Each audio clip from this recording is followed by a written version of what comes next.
in the past few days, 151 House Democrats, including our representatives, Shelley Pingree and Mike Michaud, signed a letter to President Obama opposing the administration's fast-track authority proposal. If the president's proposal for fast-track authority is not accepted by Congress, then it's not at all clear how and if the TPP can proceed. This is an opportunity for any of you to tell Senator Sherman and Representative Tree what you want to say or emphasize to Senator King. I'd also like to reiterate that the biggest part of a democracy is having transparency and disclosure, and that I, for one, believe that we've got to try to get as much transparency and disclosure as we can get out of a trade agreement. Fast track, what has always hindered the Citizens Trade Commission as well as Congress is the time frames when a trade agreement comes forward for a vote. It's usually a short time frame, and there's always an up or down vote. There's always been the lack of ability to amend these trade agreements, so we've had a tendency not to support fast track for those reasons. But we as a committee have fought hard to meet the time frames just to get our opinions across to those decision makers that are going to make the agreements. And I have always been one that have had an awful lot of problems with the ISDRs. I think they add basically a club to these international trade agreements, and from my standpoint, trade is a good thing internationally, nationally, but what scares me about all of these international trade agreements, and I will say once again, in words that we heard today, is that what these trade agreements over the long term seek are harmonization of the lowest common denominator or standards, and that in some respects to me does not fit the benefit of the American society in general, especially in a democratic society. And I think we've got to actually take a look at the benefit of the trade agreements versus how they affect society in general. The comment I have is, in addition to the individual issues that we've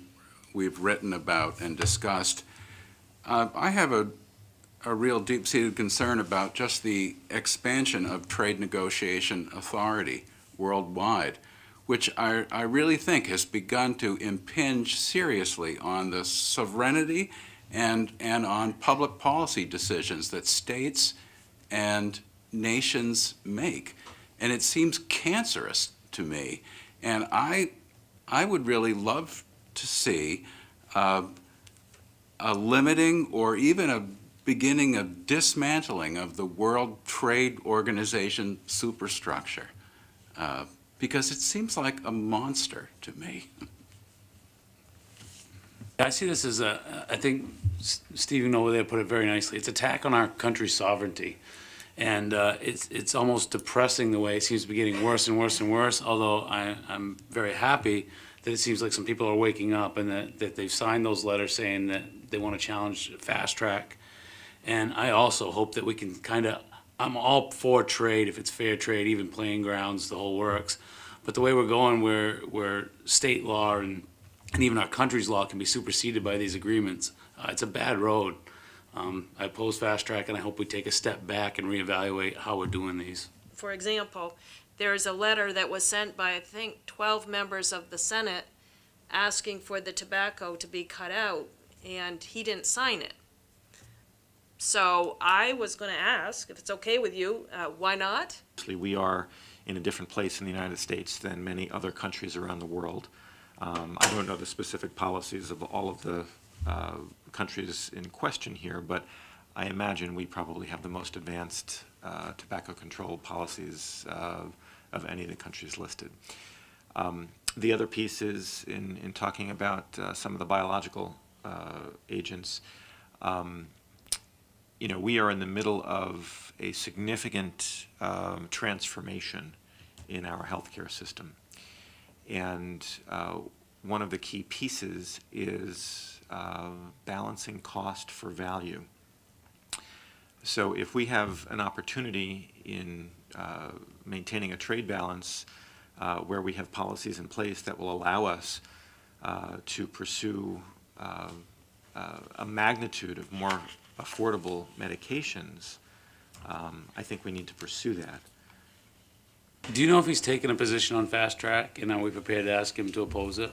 I guess the other question I would ask, a little tongue-in-cheek, would be, do you know if he's taken a position on transparency? The policies are set pretty well by the large corporations and it's too bad, but that's the way it really is. This commission is more involved before an agreement has been finalized than ever before, and that may be the case with some other states as well. I think the other piece that I think really is important that I hear brought up several times is the ISDR part. Even if we're not able to affect some of the other pieces, is to give actual examples of how it will affect Maine law, you know, environmental law, labor law, all these things, which I think will really resonate with the senator.